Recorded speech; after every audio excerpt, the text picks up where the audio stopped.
ప్రభుకి స్తోత్రం. యేసుక్రీస్తు నామన వందనాలు. ఈ వీడియో గురించి ముఖ్య అభిప్రాయాలు ఏమిటంటే, ఈరోజు ఎంతోమంది సంఘానికి వెళ్ళే క్రైస్తవులు కొన్ని పరిస్థితులను బట్టి సనుక్కొని మరి అదేవిధంగా దేవుడు మాకు అక్కరలేదు అని మరి ఆ దేవునికి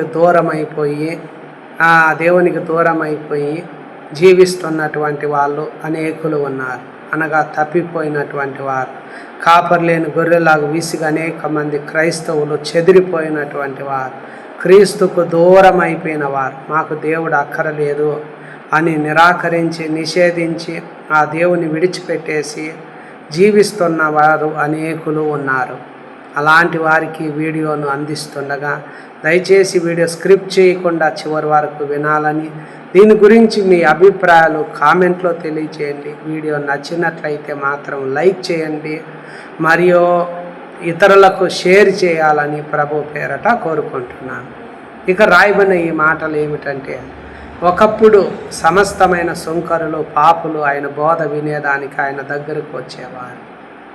యేసయ్యంటది, బహుజన సమూహాలు ఆయన మాట వినుటకు తమ రోగాలు కుదుర్చుకునేదానికి కూడి వచ్చుచుండేవారు అన్నారు.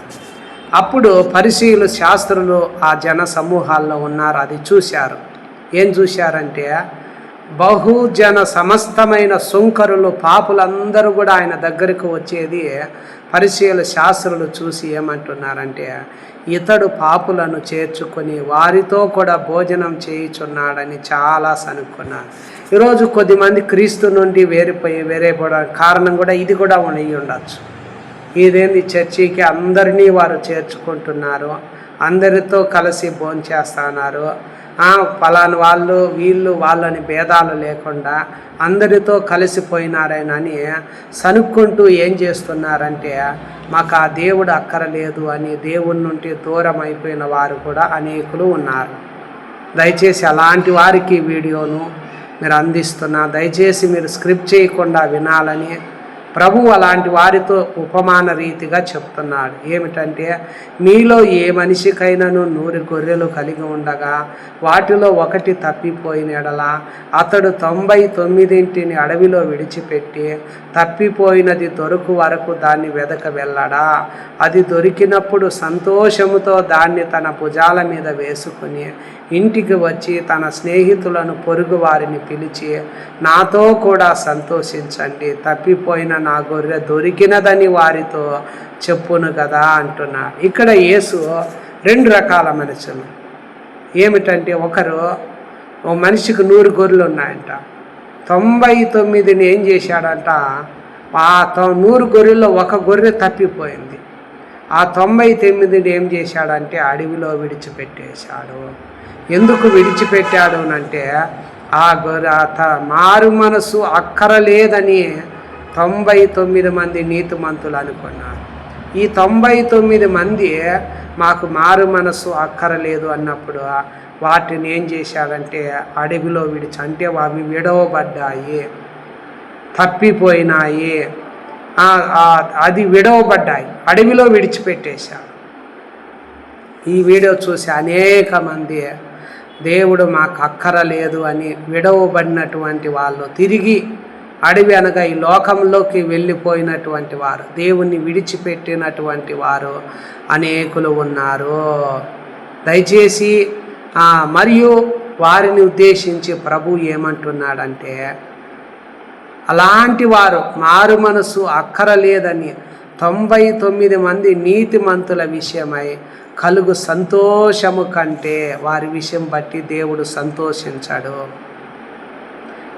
చూడండి, మారు మనసు పొంది ఒక్క పాపి విషయమై ఎందుకు వారు అక్కరలేదు అనుకున్నారు అంటే, దేవుని వాక్యం అంటుంది, పరిస్థితి కారణము ఏమై ఉండొచ్చు అనేది వాక్యంలో చూసినప్పుడు వారు అందరూని చర్చిలో అందరినీ చేర్చుకుంటున్నారు, అందరితో కలిసి భోజనం చేస్తున్నారు అని అక్కడ పరిశీల శాస్త్రంలో సనుక్కున్నట్లుగా ఈ వీడియో చూసేటువంటి వారు కొద్దిమంది దేవుడు అక్కరలేదు అని దేవునికి దూరం అయిపోయిన వారు, దేవుణ్ణి విడిచిపెట్టిన వారు, విడవబడినటువంటి వారు ఈ కారణమై ఉండవచ్చు.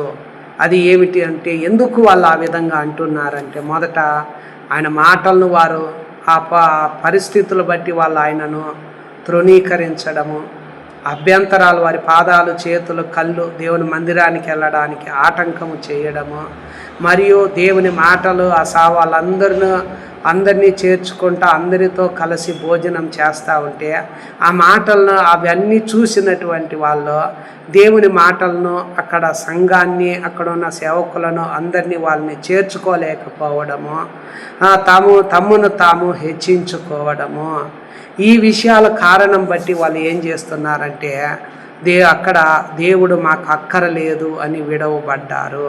దయచేసి ఈ విషయాన్ని మనం తెలుసుకోవాలి. దేవుని వాక్యము అని అంటుందంటే అలాంటి వారిని ఉద్దేశించి ప్రభువు అంటున్నాడు ఏమిటంటే, అపోస్తుల కార్యము 10వ అధ్యాయములో కూడా ఇదే పరిస్థితి ఒక భక్తునికి ఉన్నింది. ఎవరంటే యేసుతో పాటు వెంబడించేటువంటి వారిలో ఎవరిలో అంటే సీమోను అనే వ్యక్తి ఉన్నాడు. అతను కూడా ఏం చేసేవాడని దేవుని వాక్యం ఏమంటుందంటే, అతను అన్యజాతి వారితో సహవాసం చేసేవాడు కాదు, మరియు వారిని ముట్టుకునేటువంటి వాడు కాదు. వారు అపవిత్రులు, నిషేధింపదగిన వారు అనుకునేటువంటి మనస్తత్వము కలిగినటువంటి వ్యక్తి. ఎవరంటే ఈ సీమోనుతో దేవుడు మాట్లాడతాడు. కొర్నేలి ఇంటికి నువ్వు వెళ్ళు. కొర్నేలి వారి కుటుంబీకులు, వారి బంధువులు, స్నేహితులంతా ఎవరంటే అన్యులు. యూదులైన వీరు ఆ సమరయుల అన్యులతో సహవాసము చేయరు, వాళ్ళని ముట్టుకోరు. వాళ్ళు అపవిత్రులని, నిషేధింపదగిన వారని చెప్పుకునేటువంటి వారు ఎవరు? సీమోను, వీళ్ళు యూదులు. కానీ అలాంటి పరిస్థితిలో ఉన్న సీమోనుతో దేవుడు మాట్లాడి నువ్వు వెళ్ళు అన్నప్పుడు అతను ఏం చేశాడంటే, ఆడ రాయబడినటువంటి మాట ప్రకారంగా దేవుడు పిలిచినప్పుడు అడ్డమేమీ చెప్పకుండా అతను వెళ్ళాడు. అడ్డం చెప్పకుండా, దేవుని మాటను వ్యతిరేకించకుండా పేతురు ఏం చేశాడంటే కొర్నేలి ఇంటిలోకి వెళ్ళాడు, వారితో సహవాసం చేశాడు, వారిని ముట్టుకున్నాడు, వారితో కలిసి భోంచేశాడు.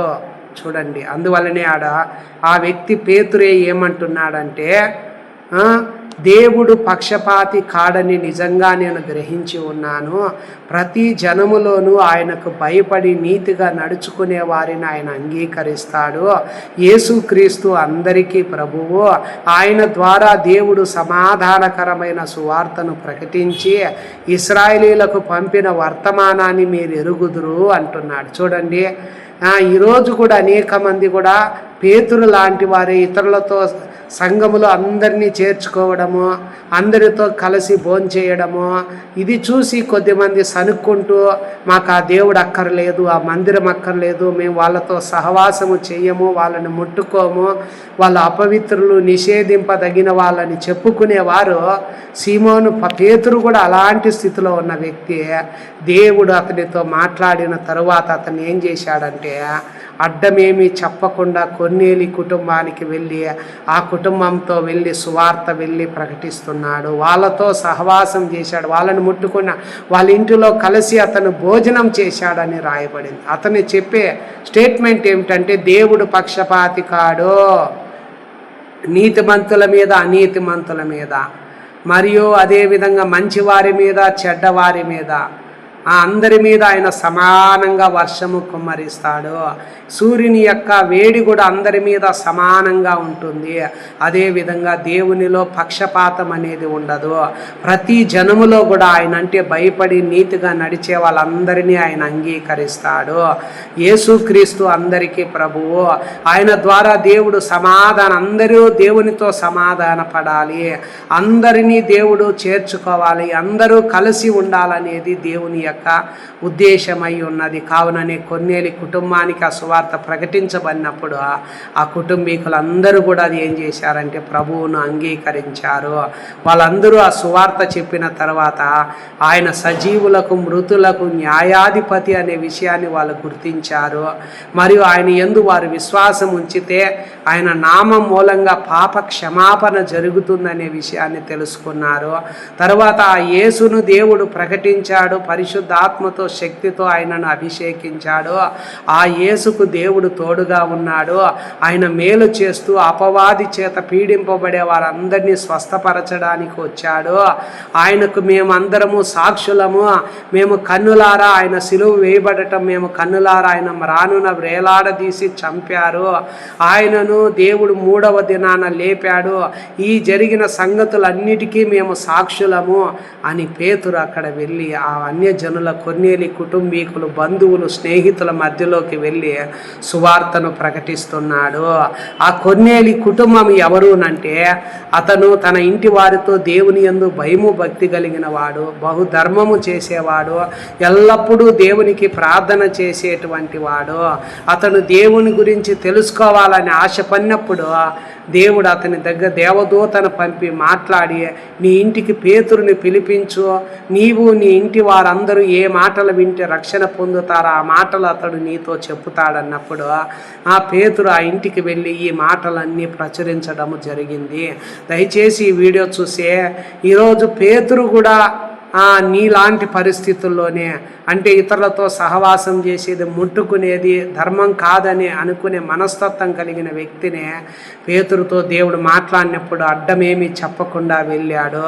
ఈ వీడియో చూసే నీవు కూడా అలాంటి స్థితిలో ఉండి ప్రభువుని అక్కరలేదు, ప్రభువు చేత విడవబడినటువంటి విడిచిపెట్టబడిన వాడిగా దూరం అయిపోయి జీవిస్తున్నావేమో, ఇదే నీకు అనుకూల సమయము, రక్షణ దినము. ప్రభు అంటున్నాడు, నా యొద్దకు వచ్చేవాడిని నేను ఎంత మాత్రము బయటకు తోసివేయను అంటున్నాడు. కనుక ప్రభువున నువ్వు ఆయన వెదకపోయినా ఆయన నిన్ను వెదుక్కుంటూ వస్తున్నాడు. నువ్వు విచారించకపోయినా ఆయన నీకు ప్రత్యక్షమవుతున్నాడు. అవిధేయత చూపి ఎదురాడు ప్రజలుగా ఉన్న నీ వైపు దినమంతా ఆయన తన చేతులు చాపుతున్నాడు. నశించిపోతున్నా నువ్వు రక్షించబడాలి, తప్పిపోతున్నా నిన్ను రక్షించాలి. ఒక్కరు కూడా నశించిపోవడం ఆయనకి ఇష్టము లేదు. అజ్ఞాన కాలాలు దేవుడు చూసి చూడనట్లుగా ఉన్నాడు. ఇప్పుడైతే అంతటా అందరూ కూడా మారు మనసు పొందాలని దేవుడు మన నుండి కోరుకుంటున్నాడు. కావున ఆయన వైపు చూడగలిగితే నీవు, నీ జీవితము, నీ కుటుంబము, నీ పరిస్థితులన్నిటినీ దేవుడు మారుస్తాడు. దేవుడి మాటలు దీవించి కాపాడునుగాక. ఆమేన్.